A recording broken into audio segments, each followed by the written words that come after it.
अस्सलामु अलैकुम everyone, welcome back to our YouTube channel dare expert sir. दोस्तों, आज के इस वीडियो में हम पढ़ने वाले हैं फाइनेंशियल ऑडिट। वीडियो जो है वो पूरा अंत तक देखिएगा। यहाँ पे जो हमारा टॉपिक है वो है फाइनेंशियल ऑडिट। तो फाइनेंशियल ऑडिट सबसे पहले इसकी डेफिनेशन जानेंगे, उसके बाद और जो भी कंसेप्ट आएगा इसमें वो जानेंगे। तो सबसे पहले इंट्रोडक्शन। इंट्रोडक्शन में क्या है डेफिनेशन? डेफिनेशन क्या है फाइनेंशियल ऑडिट की? A financial audit is an independent examination of financial statements of an entity to express an opinion on whether they present a true and fair view of its financial position। जी हाँ दोस्तों, financial audit क्या होता है? ये एक independent examination होता है। Independent examination means यानी जो ऑडिटर होता है, जो ऑडिट करता है, वो इंडिपेंडेंट होता है। जैसे कि कोई ऑर्गेनाइजेशन है, उसमें जो ओनर होगा, ओनर तो चाहेगा उसमें ज्यादा से ज्यादा फायदा हो बिजनेस में, तो वो कुछ भी फाइनेंशियल स्टेटमेंट्स को गड़बड़ करके ज्यादा प्रॉफिट दिखाएगा या कहीं से मैनेजर से बात करके ज्यादा से ज्यादा प्रॉफिट गेन करने की कोशिश करेगा। यानी कोई फ्रॉड करता है, उससे बिजनेस को खतरा होता है, तो यही खतरा बचाने के लिए एक इंडिपेंडेंट एग्जामिनेशन होता है फाइनेंशियल स्टेटमेंट्स का। तो फाइनेंशियल स्टेटमेंट्स का इंडिपेंडेंट एग्जामिनेशन होता है एक एंटिटी का, ताकि इससे हमें पता चलता है ये जो बिजनेस है ये ट्रू एंड फेयर व्यू है फाइनेंशियल पोजीशन की, यानी फाइनेंशियली ये सही चल रहा है कि नहीं, ये सभी प्रिंसिपल फॉलो कर रहा है कि नहीं, या सभी कॉन्सेप्ट्स या कन्वेंशंस के द्वारा ये चलता है ये बिजनेस या नहीं। तो इसका ऑब्जेक्टिव क्या है? ऑब्जेक्टिव है इसका फाइनेंशियल ऑडिट का to provide reasonable assurance that financial statements are free from material misstatements due to fraud और एरर। जी हाँ दोस्तों, यानी एक रीजनेबल एश्योरेंस, एश्योर करना कि ये जो फाइनेंशियल स्टेटमेंट्स है इनमें कोई फ्रॉड या कोई एरर नहीं है। ये इसका मेन ऑब्जेक्टिव है फाइनेंशियल ऑडिट का। तो पर्पस क्या है इसका? अब पर्पस है फाइनेंशियल ऑडिट का, सबसे पहले builds trust among stakeholders, यानी एक ट्रस्ट, ट्रस्ट मींस एक भरोसा होता है किस किस के दरमियान? Stakeholders. Stakeholders means जिनका बिजनेस से लेना देना होता है। तो यहाँ पे स्टेक होल्डर्स कौन हो सकते हैं? आपके इन्वेस्टर्स, यहाँ पे क्रेडिटर्स या रेगुलेटर्स, यानी जो बिजनेस में इन्वेस्ट करेंगे या जो बिजनेस को उधार देंगे पैसा, या आपके जो है जो बिजनेस को रूल्स एंड रेगुलेशंस के जरिए चलाते हैं, जैसे आपका बोर्ड ऑफ डायरेक्टर्स। जी हाँ दोस्तों, तो इनके दरमियान एक ट्रस्ट कायम करना। उसके बाद है यहाँ पे ensures compliance with accounting standards and laws. ensures compliance, compliance means यानी अकाउंटिंग स्टैंडर्ड्स और जो भी लॉज होते हैं अकाउंटिंग के, उनका फॉलो यहाँ पे होता है कि नहीं, वो इंश्योर करना। उसके बाद यहाँ पे डिटेक्ट्स एंड प्रिवेंट्स फ्रॉड और मिसमैनेजमेंट, पहले डिटेक्ट करता है फ्रॉड कहाँ पे हुआ है या मिसमैनेजमेंट कहाँ पे हुआ है, उसके बाद जो है उसको रोकना, यानी कैसे ये रुका जा सकता है। तो ये सब किससे पता चलता है हमें? फाइनेंशियल ऑडिट से। उसके बाद यहाँ पे improves internal controls and efficiency, जो भी इंटरनल कंट्रोल होता है बिजनेस का, चाहे आपका ओनर्स होते हैं या एम्प्लॉयज होते हैं या मैनेजर्स होते हैं, उनको यहाँ पे सिखाना कि इंटरनल कंट्रोल कैसे इम्प्रूव किया जाए या इसकी एफिशिएंसी जो है वो कैसे बढ़ाई जाएगी बिजनेस की। तो यहाँ पे ये सब सिखाता है कौन? Financial audit. अब है यहाँ पे दोस्तों, अब इसके टाइप्स होंगे, टाइप्स ऑफ फाइनेंशियल ऑडिट। जी हाँ दोस्तों, टाइप्स ऑफ फाइनेंशियल ऑडिट्स क्या है? सबसे पहला टाइप है एक्सटर्नल ऑडिट। एक्सटर्नल नाम से ही पता चलता है हमें, जो बाहर से, यानी जिसका बाहर से लेना देना हो। फोकस कहाँ पे करता है ये external audit? Independent auditor reviews financial audit. ये एक इंडिपेंडेंट ऑडिटर होता है, यानी एक्सटर्नल होता है, इसको किसी के साथ कुछ मतलब नहीं होता है, चाहे ओनर क्या बोलता है, एम्प्लॉय क्या बोलता है, इसको यहाँ पे रिव्यू करने होते हैं फाइनेंशियल स्टेटमेंट्स। जी हाँ दोस्तों, जो भी इसका प्रॉफिट एंड लॉस अकाउंट होगा या आपका यहाँ पे बैलेंस शीट होगा, वो यहाँ पे देखने हैं कि किस तरीके से बने हुए होते हैं, weather they follow the proper procedure और नॉट। यहाँ पे एग्जांपल है statutory audit of A company. जैसे कोई स्टैट्यूटरी बॉडी होती है, वो ऑडिट करती है कंपनी को, ये वो इंडिपेंडेंट होती है क्योंकि वो बाहर से यहाँ पे उसको लाया जाता है। उसके बाद है इंटरनल ऑडिट। इंटरनल होता है अंदरूनी ऑडिट। यहाँ पे ये कौन करता है? कंडक्टेड बाय इंटरनल स्टाफ, जो भी जानने वाला होगा, इंटरनल स्टाफ। जैसे आपका रिस्क मैनेजमेंट ऑडिट, यही रिस्क मैनेजमेंट ऑडिट कहीं आपका जो है बिजनेस किसी और के हाथ में तो नहीं चला, या कहीं आपका जो बिजनेस जो है लॉस में तो नहीं चल रहा है, ये सब देखने के लिए इंटरनल ऑडिट की दरकार होती है, इंटरनल ऑडिट की जरूरत होती है। उसके बाद है गवर्नमेंट ऑडिट। गवर्नमेंट ऑडिट क्या है? गवर्नमेंट ऑडिट कहाँ पे फोकस करती है? Ensures compliance with public funds usage. जो भी ऑर्गेनाइजेशन कोई होती है, वो पब्लिक पे फंड खर्च करती है, तो यहाँ पे जो है पब्लिक फंड वो सही से होती है कि नहीं, वो यहाँ पे इंश्योर करना। जैसे आपका CAG audit in India, control and auditor general करता है कहाँ पे? इंडिया में ऑडिट, इंडिया की ऑर्गेनाइजेशंस में, कंपनीज में ऑडिट करता है, तो वो गवर्नमेंट ऑडिट कहलाता है। उसके बाद है दोस्तों फॉरेंसिक ऑडिट। फॉरेंसिक ऑडिट में क्या होता है, ये कहाँ पे फोकस है? इन्वेस्टिगेटर्स फ्रॉड और इरेगुलरिटीज। कहीं पे फ्रॉड हुआ होगा बिजनेस में, या कहीं इरेगुलरिटीज पाई गई, कोई चोरी वगैरह, कोई प्रिंसिपल्स यहाँ पे इग्नोर तो नहीं किए गए जिससे बिजनेस का नुकसान हुआ होगा, तो यहाँ पे सारा कुछ पता चलता है फॉरेंसिक ऑडिट के जरिए।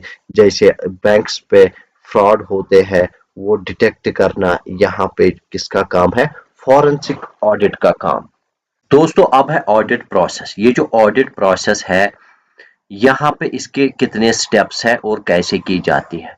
तो यहाँ पे दोस्तों ये जो ऑडिट होता है, ये 5 स्टेप्स में कंप्लीट किया जाता है। जी हाँ दोस्तों, तो यहाँ पे वन बाय वन स्टेप पढ़ेंगे विथ एग्जांपल्स।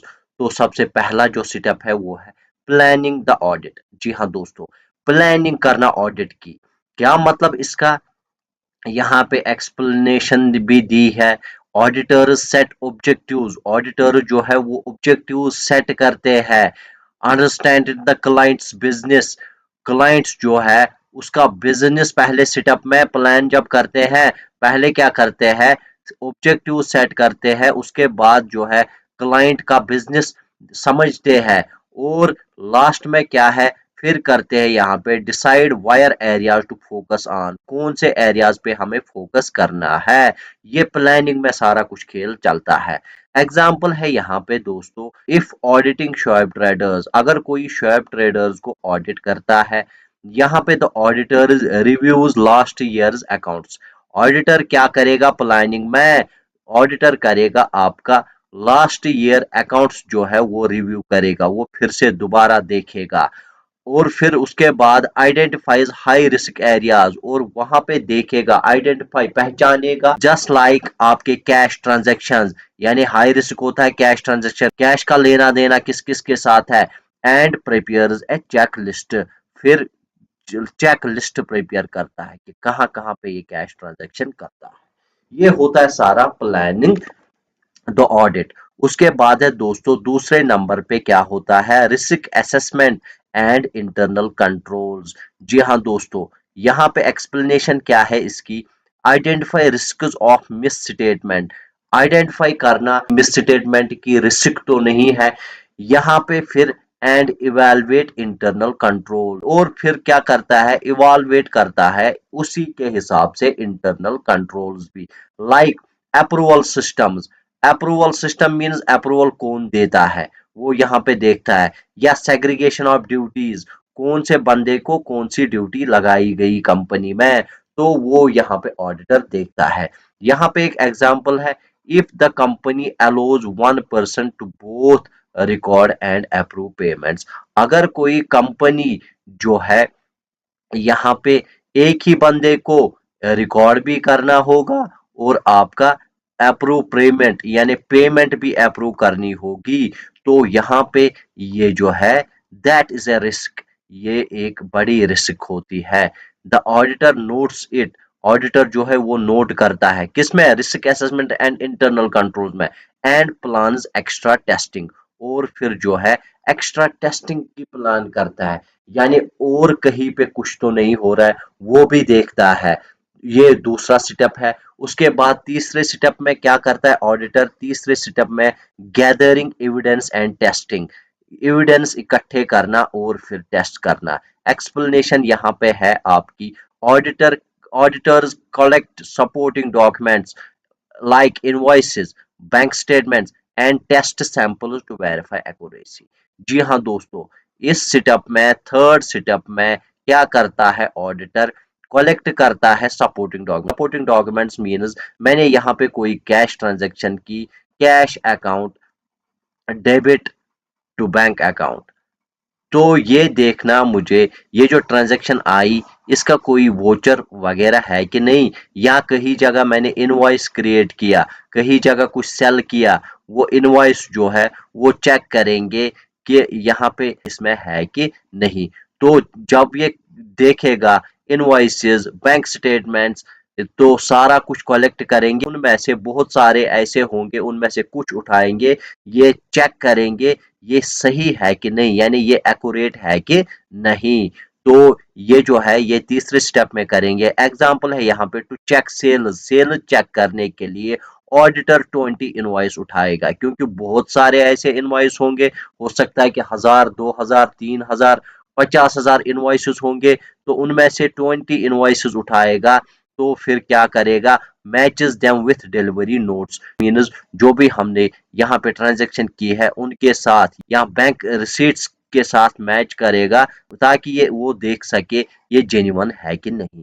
अब है फोर्थ स्टेप। फोर्थ स्टेप में ऑडिटर क्या करेगा, इवालुएटिंग फाइंडिंग्स, ऑडिटर करता है यहाँ पे फाइंडिंग्स को देखना। एक्सप्लेनेशन क्या है यहाँ पे, compare evidence with accounting standards, compare करता है एविडेंस, जो भी इसने एविडेंस कलेक्ट किया है थर्ड स्टेप में, वो करेगा यहाँ पे अकाउंटिंग स्टैंडर्ड्स या कंपनी पॉलिसीज के साथ match, whether they follow accounting standards और नॉट, वो देखेगा। फिर क्या करेगा, decide if errors are material, material means यहाँ पे significant enough to effect decision, अगर ऐसे एरर होंगे जो कि अफेक्ट करेगा यहाँ पे किसको, डिसीजंस को, यानी जो वो डिसीजन लेंगे छोटी छोटी चीजों को यहाँ पे इग्नोर ही करेंगे, लेकिन अगर बड़ा इफेक्ट होगा, अगर बड़ा असर होगा बिजनेस पे, तो यहाँ पे जो है यहाँ पे वो डिसीजन ले सकते हैं। यहाँ पे एक एग्जांपल है, if depreciation was calculated incorrectly, अगर कोई डेप्रिसिएशन इनकरेक्टली कैलकुलेट की गई थी, but only effects rupees 500 out of 10 lakh, मिसाल के तौर पे अगर एक साल में इसने 25,000 का डेप्रिसिएशन कैलकुलेट किया, दूसरे साल में 25,500, तीसरे साल में 25,000, यहाँ पे क्या होगा, यहाँ पे 10 लाख पे उतना ज्यादा असर नहीं पड़ा, इसको बोलेंगे हम इमटेरियल यानी छोटी चीज।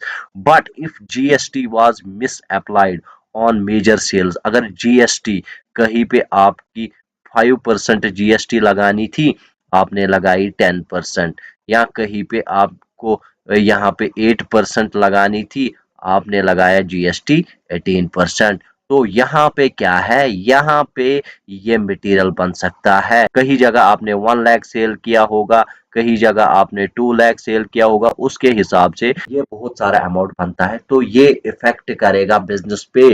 तो इसी इसी से जो है ऑडिटर मजबूर होते हैं डिसीजन लेना। उसके बाद यहाँ पे लास्ट वाला स्टेप, यानी फिफ्थ स्टेप क्या है, फिफ्थ स्टेप है यहाँ पे रिपोर्टिंग एंड कम्युनिकेशन। एक्सप्लेनेशन क्या है यहाँ पे, auditor issues a report stating whether financial statements give a true and fair view. जी हाँ दोस्तों, ऑडिटर जो है वो एक रिपोर्ट इशू करता है। जी हाँ दोस्तों, ये जो बिजनेस है ये ट्रू एंड फेयर व्यू है कि नहीं। एग्जाम्पल यहाँ पे, इफ एनीथिंग चेक्स आउट, तो इसने चेक किया तो वो उस चेक से निकला, क्लियर निकला, तो वहां पे क्लीन ओपिनियन दे सकता है auditor. If there are serious issues, अगर सीरियस इश्यूज होंगे, they may give a qualified opinion, उसके बाद क्वालिफाइड ओपिनियन दिया जा सकता है। जो भी इशू होगा उसको हाईलाइट करेगा यहाँ पे ऑडिटर। ये जो डिफरेंट ओपिनियन होते हैं रिपोर्ट्स के जरिए दिए जाते हैं। कैसे दिए जाते हैं आइए उनको भी हम वन बाय वन सीखेंगे। यहाँ पे दोस्तों ऑडिटर रिपोर्ट किस तरीके के दे सकता है, वो दे सकता है सबसे पहला यहाँ पे अनक्वालिफाइड रिपोर्ट। जी हाँ दोस्तों, अनक्वालिफाइड रिपोर्ट क्या होता है, इसका मतलब क्या है, यानी फाइनेंशियल स्टेटमेंट्स जो है वो ट्रू और फेयर है, यानी जो भी उन्होंने यानी यहाँ पे प्रोसीजर्स फॉलो किए या फाइनेंशियल स्टेटमेंट्स जो भी है, बैलेंस शीट है, प्रॉफिट एंड लॉस, वो बिल्कुल सही इन्होंने बनाई है। एग्जाम्पल यहाँ पे auditor checks X Y Z limited accounts and finds all invoices bank statements and record complete with no error. तो यहाँ पे क्या है, ऑडिटर ने एक कंपनी का जो है वो अकाउंट्स चेक किए एक्स वाई जेड लिमिटेड के। तो यहाँ पे उसने देखा इनवॉइसेस भी बिल्कुल सही है, बैंक स्टेटमेंट्स भी बिल्कुल सही है, और आपके जो है यहाँ पे कोई ऐसा रिकॉर्ड नहीं है जिसमें एरर हो, यानी कोई भी रिकॉर्ड में एरर यहाँ पे नहीं देखा गया। तो ऑडिटर क्या करेगा उस टाइम, ऑडिटर इशू करता है उस time unqualified report, unqualified opinion, ये आपको याद रखना है। उसके बाद है यहाँ पे दोस्तों क्वालिफाइड। क्वालिफाइड कब करेगा इशू ऑडिटर, क्वालिफाइड रिपोर्ट करता है। इसका मतलब क्या है, इसका मतलब है mostly true but with exception, ज्यादातर सही है, सच्ची है, लेकिन कुछ एक्सेप्शंस की वजह से वो क्वालिफाइड रिपोर्ट जो है वो यहाँ पे इशू करता है। For example auditor finds that inventory worth rupees 50,000 is valued incorrectly but rest of accounts are fine. यानी यहाँ पे इन्वेंट्री वैल्यूएशन करनी थी कंपनी को 50,000 की, मान लो कि यहाँ पे हिस्टोरिकल वैल्यू फॉलो करना था, हिस्टोरिकल प्रोसीजर, उसने यहाँ पे मार्केट वैल्यू पे जो है गुड्स वैल्यू किए हैं। यानी अगर मान लो कि 50,000 के करने थे, उसने यहाँ पे 60,000 उनका कीमत रखा। तो यहाँ पे इन्वेंट्री वैल्यू उसने गलत किया है, लेकिन ऑडिटर जो है वो इशू करेगा क्वालिफाइड रिपोर्ट। क्यों, क्योंकि ये एक चीज में खराबी होने की वजह से क्वालिफाइड ओपिनियन यहाँ पे इशू करता है। उसके बाद है यहाँ पे एडवर्स। एडवर्स रिपोर्ट कब देता है auditor, financial statements are misleading, जब भी फाइनेंशियल स्टेटमेंट जो है वो मिसलेड करते हैं, यानी प्रॉपर प्रोसीजर फॉलो नहीं करते। फॉर एग्जाम्पल यहाँ पे auditor discovers ABC limited, ABC limited एक कंपनी है, उसने यहाँ पे हाइड किए हैं loans of rupees 10 lakh and shows false profit. और क्या है कि वो फॉल्स प्रॉफिट दिखा रहा है, यानी उसने लोन तो निकाला है लेकिन वो यहाँ पे आपको नहीं दिखाता है। तो जब उसको पता चलता है तो वो इशू करता है कौन सा ओपिनियन, एडवर्स ओपिनियन। ये आप याद रखता है, ये खतरनाक होता है कंपनी के लिए। उसके बाद यहाँ पे जो है डिस्क्लेमर। डिस्क्लेमर किसको बोलते हैं, डिस्क्लेमर कब ओपिनियन देता है auditor, auditor unable to form opinion, जब जो है ऑडिटर कोई ओपिनियन या कोई डिसीजन नहीं ले सकता है। यहाँ पे एक एग्जांपल है, auditor can not verify accounts of PQR limited, उसके अकाउंट्स वेरीफाई नहीं कर पाता है because records were destroyed in A fire, यानी कहीं कंपनी में आग लग गई, वो रिकॉर्ड्स सारे जो है वो डिस्ट्रॉय हो चुके हैं। अब जो है यहाँ पे इसने रिकॉर्ड्स अच्छे तरीके से बनाए थे कि नहीं, अब वो डिसीजन नहीं ले पा रहा है, तो उस टाइम क्या करेगा, उस टाइम ऑडिटर इशू करता है डिस्क्लेमर ऑफ ओपिनियन, यानी यही रिपोर्ट इशू करता है। अब है दोस्तों जो भी आपने पढ़ा, अब है उसका टेस्ट आपका। एमसीक्यूज है यहाँ पे दोस्तों। सबसे पहला एमसीक्यू, सबसे पहला क्वेश्चन क्या है, question number 1, primary objective of financial audit. अभी आपने पढ़ा प्राइमरी ऑब्जेक्टिव क्या है फाइनेंशियल ऑडिट का। ऑप्शन ए है प्रिपेयर अकाउंट्स, ऑप्शन बी है give opinion on financial statements, option C है डिटेक्ट फ्रॉड, ऑप्शन डी है इंक्रीज प्रॉफिट। तो प्राइमरी ऑब्जेक्टिव फाइनेंशियल ऑडिट का होता है ऑप्शन बी, यानी give opinion on financial statements, financial statements पे यहाँ पे ओपिनियन देना। तो ओपिनियन आपने अभी पढ़े 4 टाइप्स के होते हैं, तो ये आप याद रखिएगा। उसके बाद है question 2, which opinion means accounts are true and fair, कौन सा ओपिनियन यहाँ पे बोलता है अकाउंट्स जो है वो बिल्कुल सही है और बिल्कुल क्लियर है। ऑप्शन ए है डिस्क्लेमर, ऑप्शन बी है क्वालिफाइड, ऑप्शन सी है अनक्वालिफाइड, ऑप्शन डी है एडवर्स। तो अभी आपने पढ़ा, यहाँ पे फिर से चेक करेंगे। अनक्वालिफाइड रिपोर्ट यानी financial statements are true and fair, बहुत ही इंपॉर्टेंट क्वेश्चन है। इसका जो सही आंसर होगा वो होगा ऑप्शन सी, अनक्वालिफाइड रिपोर्ट। जी हाँ दोस्तों, उसके बाद क्वेश्चन है यहाँ पे, if auditor can not obtain evidence opinion is, अगर जो है, अगर ऑडिटर एविडेंस यहाँ पे कलेक्ट नहीं कर पाता तो इसका मतलब ओपिनियन जो है वो क्या है। ऑप्शन ए है क्वालिफाइड, ऑप्शन बी है अनक्वालिफाइड, ऑप्शन सी है एडवर्स, ऑप्शन डी है डिस्क्लेमर। अभी आपने पढ़ा, जब भी कोई जो है रिकॉर्ड डिस्ट्रॉय हुआ होगा फायर से या किसी और वजह से, तो उस टाइम जो है ऑडिटर यहाँ पे एविडेंस कलेक्ट नहीं कर पाता, डिसीजन नहीं ले पाता है, तो उस टाइम ओपिनियन जो है वो क्या माना जाएगा, वो माना जाएगा आपका डिस्क्लेमर। ऑप्शन डी जो है वो इसका सही आंसर है। उसके बाद क्वेश्चन 4 है, which is not a valid audit opinion. जी हाँ दोस्तों, कौन सा इसमें वैलिड ऑडिट ओपिनियन नहीं है। ऑप्शन ए है क्वालिफाइड, ऑप्शन बी है अनक्वालिफाइड, ऑप्शन सी है एडवर्स, ऑप्शन डी है कंडीशनल। तो यहाँ पे ऑप्शन डी जो है वो इसका सही आंसर है, यानी कंडीशनल जो है वो कोई ऑडिट ओपिनियन नहीं है। उसके बाद question number 5, audit evidence is collected during, audit evidence कब कलेक्ट किया जाता है। ऑप्शन ए है रिपोर्टिंग, ऑप्शन बी है प्लानिंग, ऑप्शन सी है फाइनल रिव्यू, ऑप्शन डी है सबस्टेंटिव प्रोसीजर्स।